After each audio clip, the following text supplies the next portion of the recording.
आपको लगता है यहां कोई साथ देने वाला है? अगर आप भगवत मार्ग के पथिक हैं, अभी आपको लगता है आपका कोई है, तो अभी बहुत बड़ा भ्रम है। पूरा का पूरा परिवार जा रहा है, 1 मिनट में रोड में नष्ट हो गया। काल है, किस समय कहां कैसे, 1 सेकंड का पता नहीं है। कैसे चैन से नींद आ जाती है तुम्हें? ये जो दुर्वासना के नाश की कृपा है, ये आपकी दिनचर्या है, ये सैकड़ों दुर्वासना को भस्म कर देगी। तुमने खिलवाड़ समझ रखा है? चाहे गृहस्थ हो या विरक्त हो, तुम्हें जो दिनचर्या मिली है, ये दुर्वासनाओं का नाश करने के लिए श्री कृष्ण ने कृपा करके दी है गुरुजनों के द्वारा। इसको खिलवाड़ न समझो। प्रभु का प्रिय, गुरु का प्रिय वही होता है जो दिनचर्या में मिनट भर विलंब नहीं करता। ये गुरु कृपा है कि आपको डांट लगती है, आपको वचन सुनने को मिलते हैं, आप उसको स्वीकार कीजिए। ये मन की, ये दुर्वासना की वृत्ति को हटाइए। सुविधा भोगी बनने वाला कभी सच्चिदानंद का साक्षात्कार नहीं कर सकता। जानबूझ करके सुविधाओं का त्याग होता है, सुविधाओं में रहते हुए, और परमात्मा प्राप्ति की विकलता प्रकट की जाती है।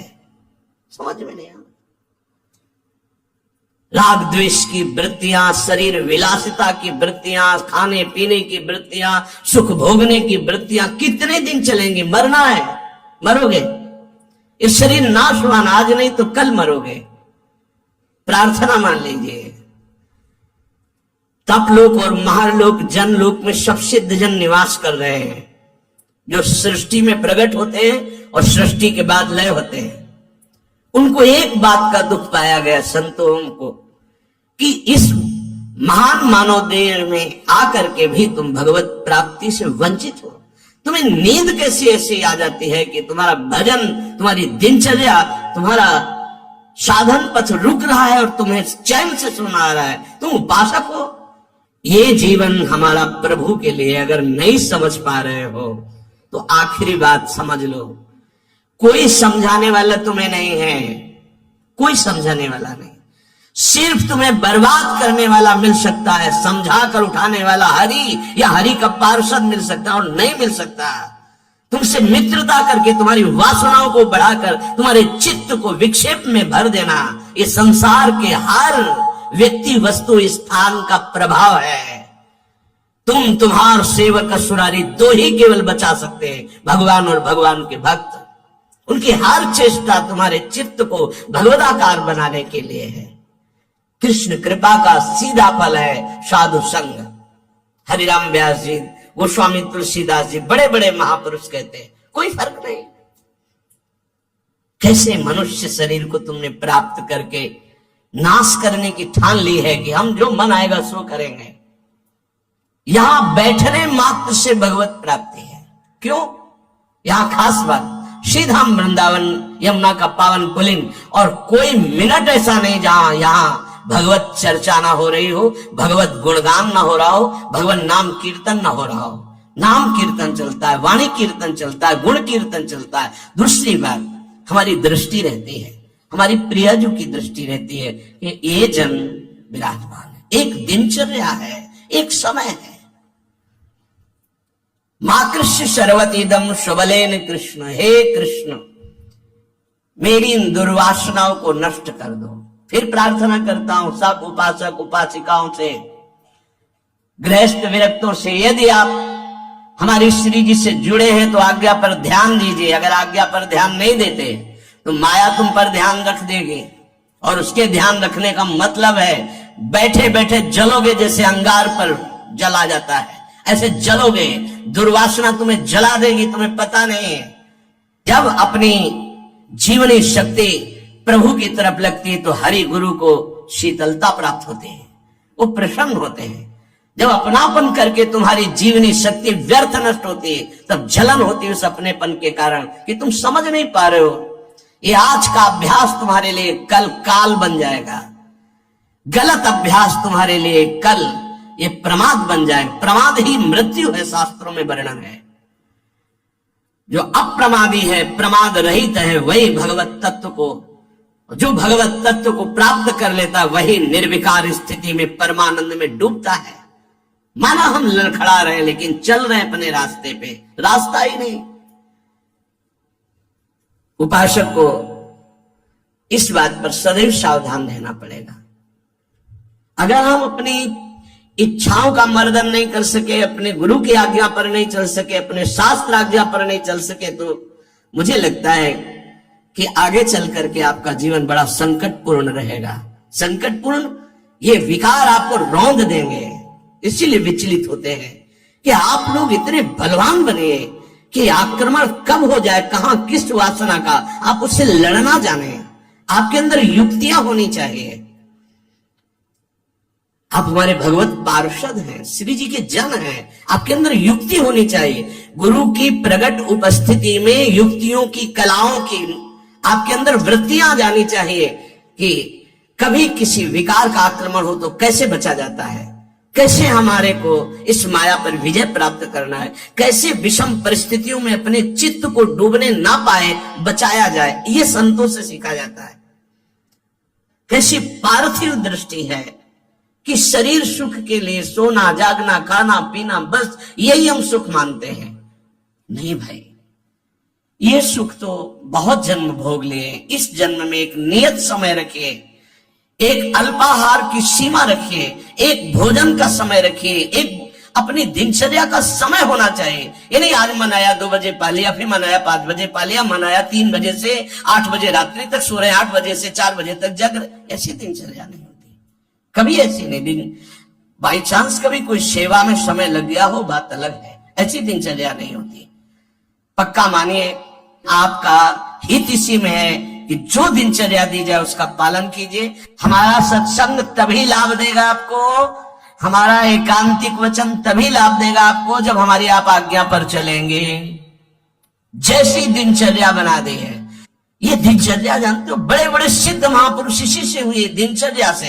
1 मिनट का अंतराय कभी जीवन में नहीं पड़ने दिया अपनी दिनचर्या, वही परिपक्व अवस्था।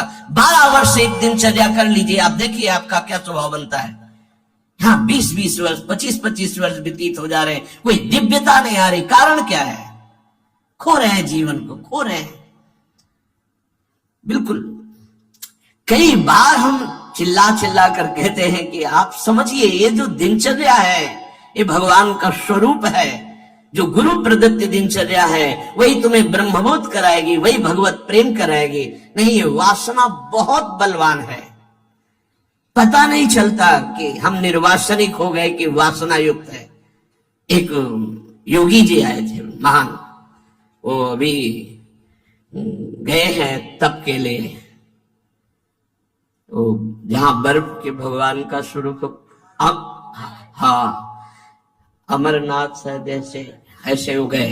वो बोल रहे थे कि क्या है कि इतनी साधना पर भी वासना, क्या ये प्रारब्ध है? प्रारब्ध से वासना भोग उपस्थित कर सकती, क्रिया नहीं। क्रिया उपासक स्वयं छूट दे करके करता है। कोई भी भोग सामग्री प्रारब्ध से, विश्व की भोग सामग्री आ सकती है पूर्व प्रारब्ध से, लेकिन उसका संयोग आपके अविवेक और विवेक के ऊपर टिका हुआ है। अविवेकी हो तो संयोग करोगे, विवेकी हो तो बचा लो, नहीं तो प्रारब्ध भोगते भोगते पशुता आ जाएगी, दैवी संपत्ति नहीं आएगी। प्रारब्ध का आना हो सकता है, लेकिन प्रारब्ध हमको उस भोग में लिप्त कर दे, ये अज्ञान हो सकता है। ये प्रारब्ध नहीं है कि आप मनमानी आचरण करते रहे, आप मनमानी। कितना दुलार किया जाएगा, कब तक दुलार किया जाएगा? भगवान इतना दुलार करके मानव देह दिए, कहते भगवान कहाँ है? कैसी विचित्र भगवान की माया है। गोस्वामी श्री तुलसीदास जी महाराज कहते हैं, तू तो पछितई है मन में जी हाथ। अभी समय है, समय है। सबसे बड़ा पछतावा क्या? भगवान का साक्षात्कार नहीं हुआ और शरीर छूट रहा है। ऐसे साक्षात्कार होगा? केवल भगवदाकार वृत्ति से भगवत साक्षात्कार होता है, उसी के लिए सारा प्रयास है। सबसे बड़ा डर क्या? प्रभु का नाम ना छूट जाए, सबसे बड़ा डर। जिसने इस बात को समझ लिया वह जीत गया। सबसे बड़ा पछतावा क्या, बिना प्रभु से मिले जा रहे हैं, यहां से मृत्यु लेख से बिना भगवत साक्षात्कार किए जा रहे, बड़ा पछतावा। सबसे बड़ी भयंकर डरावनी बात है कि प्रभु को भूल गए। का हनुमंत विपत्ति प्रभु सोई, ये दो बातें कभी जीवन में चिंतन किया इनका? एक सेकंड के लिए भगवत विस्मरण भी बर्दाश्त नहीं। सबसे बड़ी हानि, सबसे बड़ी विपत्ति, सबसे बड़ा भय भगवत विस्मरण हो जाना। और बड़ा पछतावा कि जा रहे हैं लेकिन प्रभु से आंख नहीं मिला पाए, जीवन व्यर्थ चला गया। सबसे बड़ा मन पछित ही है, अवसर बीते। दुर्लभ देह पाए हरिपद भज, करम वचन अरु जीते। ए सुत बनितादि जान स्वार्थ रत, ना करुणे सभी ते, अंत ही तो ही तजेंगे पामर, तू न तजय बहेते। जानते भी नहीं हो कि पुत्र कौन बनाए, पुत्री कौन बनाए, पत्नी कौन बनाए, पति कौन बनाए। ये बस 40, 50, 60 वर्ष का संयोग, इसके बाद कितना है 40, 50, 60 वर्ष। ब्रह्मलोक में एक सुई लेकर कमल के दल को छोड़ दो, यहां 1 वर्ष हो गया। अगर 60 बार वहां से छेद दिया तो पूरा जीवन चला गया। कितना समय है? ऐसे ब्रह्मा भी जिससे भयभीत रहते हो, काल चक्र भगवान का है। ऐसे भगवान की प्राप्ति नहीं की तो भटकते रहोगे अनंत योनियों में। तो तू पछितई है मन में जी हाथ, ये प्रक्रिया होती है, पूरा जीवन व्यर्थ चला गया। भयो है सुगम तो को अमर अगम तन, समुझि धोकत खोवत अकाथ। तो तू पछितई है मन में हाथ, सुख साधन हरि विमुख वृथा, जैसे श्रम फल घृत हित मथे पाथ। यह विचारी तजी कुपथ कुसंगति, चलि सुपंथ मिली भले साथ। तो तू पछितई है मन मींजी हाथ।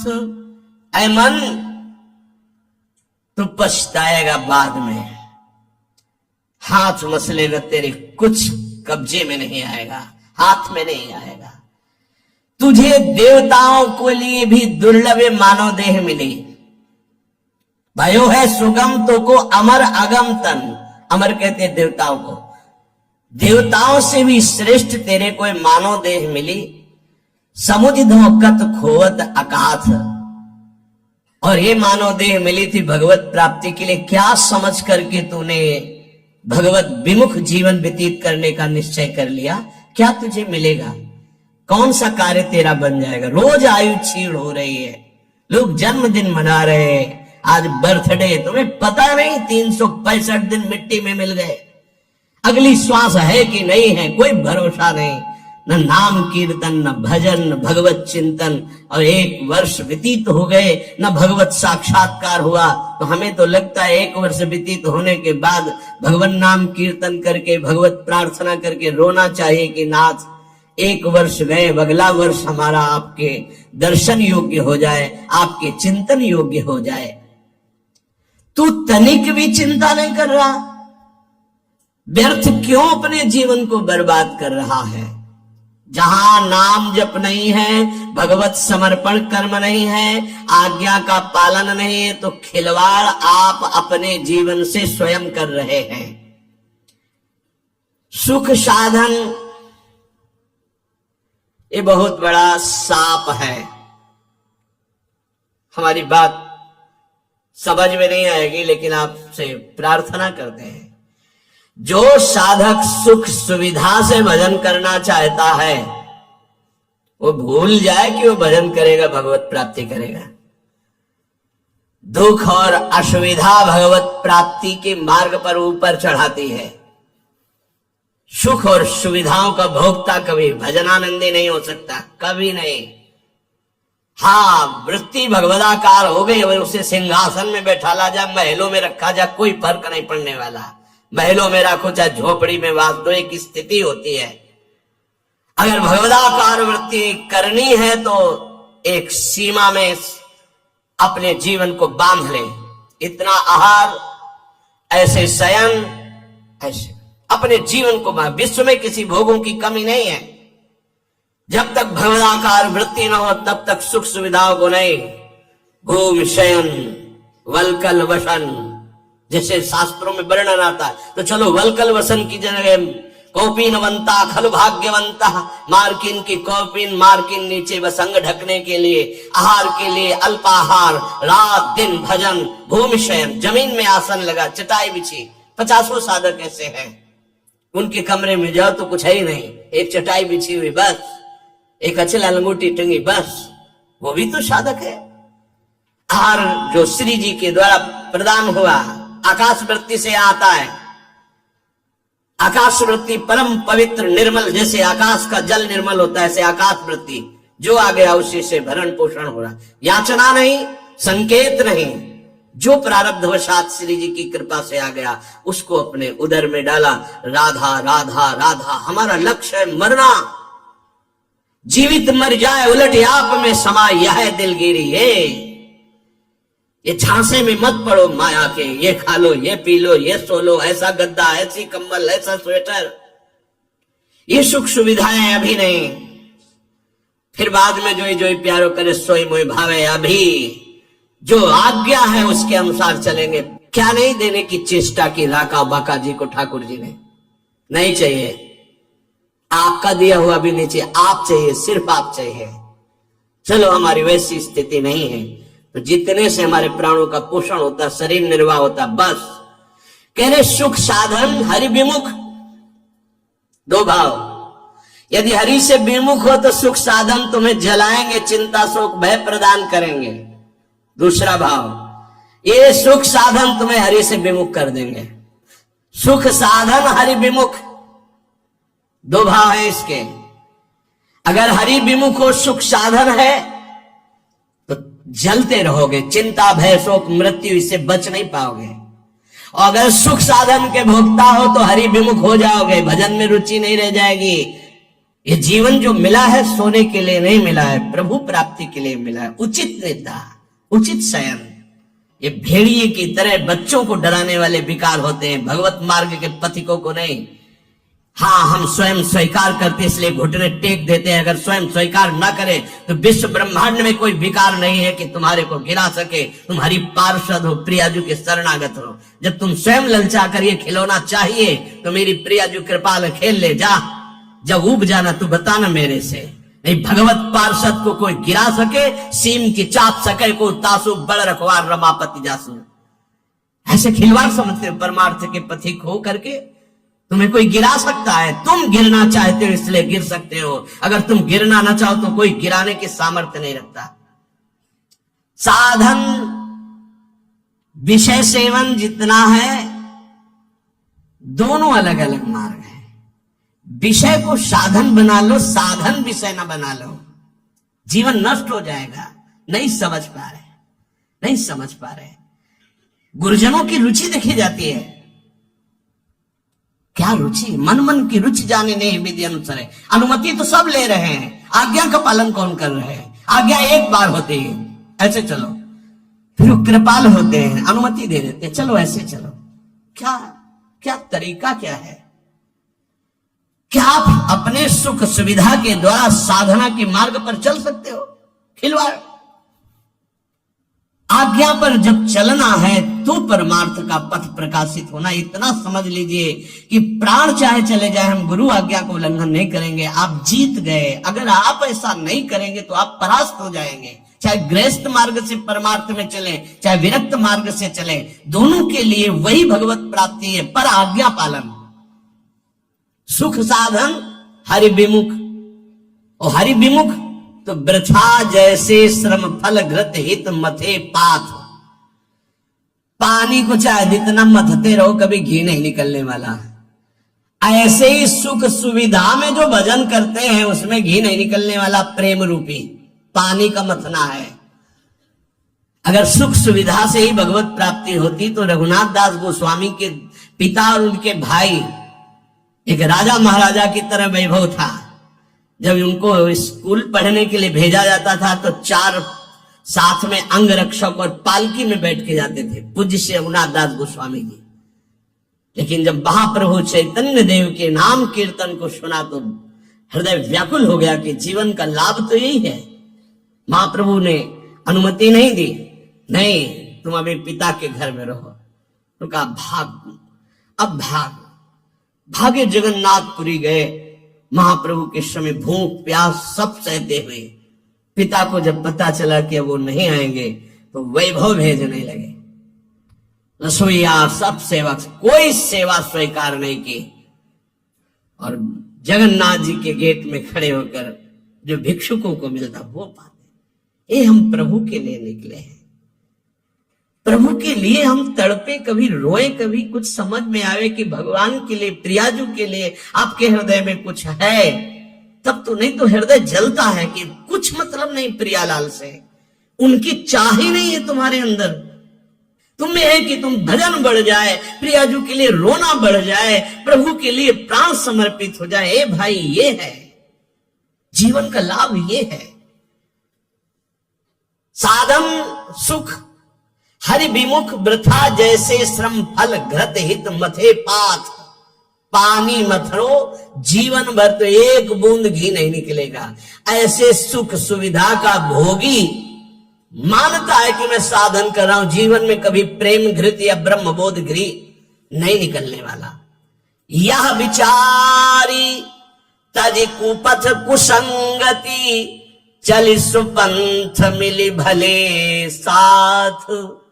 ऐसा विचार करके ये सुख सुविधा का भोग करना कुपंथ का मार्ग है, ये कुसंगति है। मन हमारा जिसमें राजी हो जाएगा तो हमें ठीक नहीं, हमें राजी नहीं करना। ये जब राजी नहीं होगा भोगों में तब प्रभु की तरफ बढ़ेगा, तब ये चिल्ला चिल्ला कर रोएगा, नाथ अब स्वीकार कर लो, मेरा कोई नहीं, मैं कुछ भी नहीं, अब स्वीकार कर लो प्रभु। हारे को हरि नाम, अपबल तपबल और बाहुबल, चौथो बल है दाम। जब सब जगह से हट जाता है तब हारे को हरि नाम। हार गए हम, पर यहाँ सुख सुविधा का भोग सोचते हैं कि इससे भगवत प्राप्ति हो जाएगी। यह विचारी तजी कुपथ कुसंगति, बलिहारी है उनको। अर्थ का बल होता है बैंक बैलेंस का, भगवान का भरोसा नहीं रहता, बैंक बैलेंस का भरोसा रहता है। भगवान का भरोसा नहीं रहता, परिवार का भरोसा रहता है। भगवान का भरोसा नहीं रहता, अपनी बुद्धिमानी का भरोसा होता है। ये सब भरोसे आश्रय जब छूट जाते तब भगवान का आश्रय होता है। निराश्रित के आश्रय भगवान, अशरण के शरणागति प्रदान करने वाले भगवान। इस बात को समझो, शरणागति लाखों ले लिए, अशरण एक भी नहीं हुए तो शरणागति का रंग ही नहीं है। जो अशरण हुए वो शरणागति के रंग को प्राप्त हुए। सीधा साधा मार्ग है, सूधो चले आपने धर्म, रसिकन सो प्रीतम का है, कब हूं काल व्रताने। गृहस्थ तो क्या हुआ, क्या गृहस्थ भगवत प्राप्ति नहीं कर सकते? शिष्य के द्वारा किया हुआ पाप गुरु को भोगना पड़ता है, क्या समझते हो? यदि गुरु की आज्ञा का उल्लंघन करे तो समाज में गुरु को कह देना चाहिए मैंने तुम्हारा त्याग किया, तो बच जाएगा। अगर स्वीकार करता है तो शिष्य के द्वारा किया हुआ अपराध गुरु को भोगना पड़ता है। सो गुरु घोर नरक मा पड़े। इसीलिए जो सुलझे हुए महापुरुष होते हैं कभी शिष्य बनाने की चेष्टा नहीं करते। कलिकाल है, उनको इससे मतलब नहीं हो। जैसे और पति पत्नी भाई रिश्तेदार नातेदार ऐसे एक संबंध और मान लिया गुरु, उनको ये मतलब नहीं कि मतलब क्या है। अरे कभी विचार करते हो कि तुम जो आचरण करते हो इसका हिसाब गुरुदेव के पास जाएगा, उनको भोगना पड़ेगा। क्या अपराध किया है गुरुदेव ने जो तुम उनको दंड देने के लिए उद्यत हो चुके हो? यह विचारी तज कुपथ कुसंगति चल सुपंथ मिली भले साथ। भले कौन है? राधा वल्लभ भजत भज भली भली सब होए। जो राधा वल्लभ प्रिया प्रीतम श्यामा श्याम हरि का भजन करते हैं भले हैं। इन्हीं भले का संग करो। अपने मन का जो कुपंथ में चलाने वाला है, ऐसे व्यक्ति का जो कुपंथ में चलाने वाला है, ऐसा संग त्याग दे। अंदर और बाहर दोनों कुसंग होता है। यह विचार तज कुपथ कुसंगति, चल सुपंथ मिली भले साथ, नहीं तो तू पछतई है मन मींज हाथ, बाद में तुझे पछताना पड़ेगा। संसारी पुरुष का लक्षण है वो शरीर संबंधी भोग, शरीर संबंधी रिश्ते नाते, इन्हीं के चिंतन और विलास में अपना समय नष्ट करता है। उपासक का लक्षण है एक क्षण भी भगवदाकार वृत्ति से हटकर संसार का चिंतन न होने देना। संसार की तो बात जाने दो, अन्य साधनों में भी रति न होना। अपने आराध्य देव संबंधी उपासना के जो अंग हैं, नाम जप, नाम कीर्तन, वाणी गायन, वाणी श्रवण, श्रीअंग सेवा, समाज की भगवत भाव से सेवा, लीला चिंतन, ये हमारी उपासना का स्वरूप है। इसी से हमें भाव देह की प्राप्ति होती है। जब अभ्यास के द्वारा इन भक्ति के प्रेम लक्षणा, भक्ति का जो विशेष स्वरूप है उज्जवल प्रेम रस, तो इसी से प्राप्त होता है। जो उपासक अन्य साधनाओं की तरफ वृत्ति ले जाता है, राई के समचलत ही होत और की ओर, थोड़ा राई बहुत छोटा दाना होता है, अगर थोड़ा भी साधन में मिलावट हो जाए तो उपासना के उपास्य देव के रस में बाधा खड़ी हो जाएगी। ये उपासक बहुत ध्यान से समझ लें। अपनी उपासना जो गुरुदेव के द्वारा प्राप्त हुई है, राई भर भी यदि कोई मिलावट हो गई तो उपासना बाधित हो जाएगी। अब या में मिलौनी मिले न कछु, जब खेलत रास सदा बन में। यदि वृंदावन का आश्रय है, वास है, उपासना है, तो या में मिलौनी मिले न कछु, इसमें मिलौनी नहीं मिलनी चाहिए। अन्य कोई साधन पथ का अनुसरण करना, अपने उपास्य देव से विमुख हो जाना है। बहुत प्रकार का संग सत्संग नहीं होता, इष्टाकार वृत्ति हो जाए उसे सत्संग कहते हैं। तो इष्ट मिले और मन मिले, मिले भजन रस रीति, तहां निशंक है मिलिए तासों की जय प्रीति।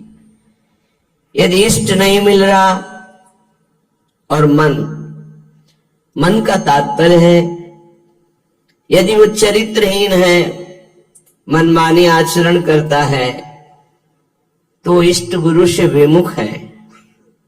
हमारा मन नहीं मिलना चाहिए, ऐसे जनों से नहीं मिलना चाहिए। यद्यपि परम स्नेही, चाहे वो कितना प्रिय संबंधी, रिश्तेदार, नातेदार, मित्र कोई भी हो, जाके प्रिय न राम वैदेही तजिए ताहि कोटि बैरिशम, लाखों बार सुना है, पर क्या आचरण में है?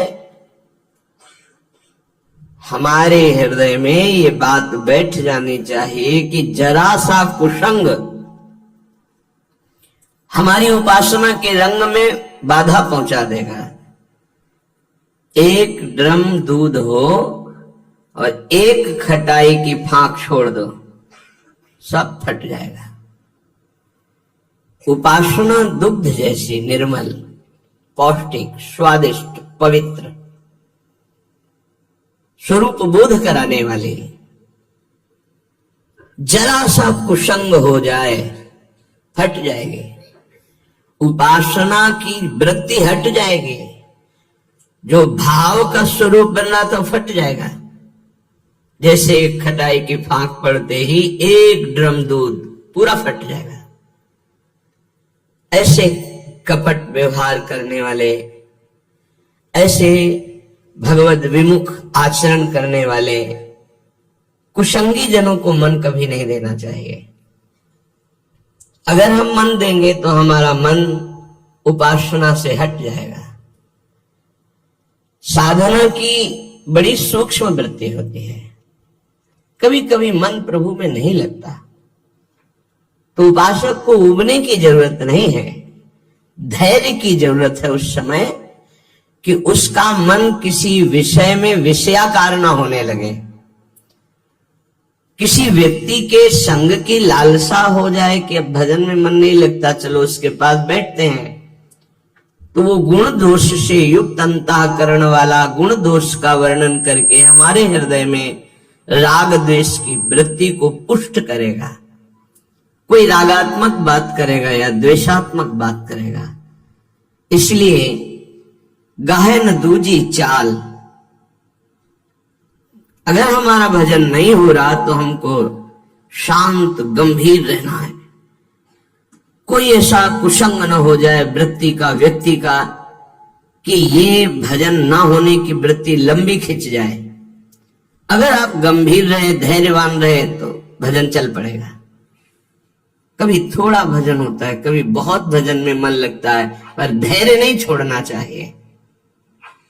दूसरी बात स्वीकार नहीं करनी चाहिए उपासक को। कोई ऐसा नहीं है जो हमारी वृत्ति को बदल सके। यदि नाम चल रहा है, अगर नाम भी नहीं चल रहा तो हमें धैर्य पूर्वक उस समय, भले सो जाए, एकांत हो जाए, उस समय काट लेना चाहिए। उस समय वृत्ति आई है। और चतुर उपासक तो जबरदस्ती वाणी गायन शुरू कर दिया, सत्संग शुरू कर दिया, जिससे हमारा चिंतन बदल जाए। पर कुसंग नहीं, मन नहीं लग रहा तो चलो अमुक व्यक्ति के पास बैठकर प्रपंच करते हैं, बातचीत करते हैं, वो राग द्वेष की वृत्ति भर देगा। बिल्कुल हटना चाहिए उपासक को।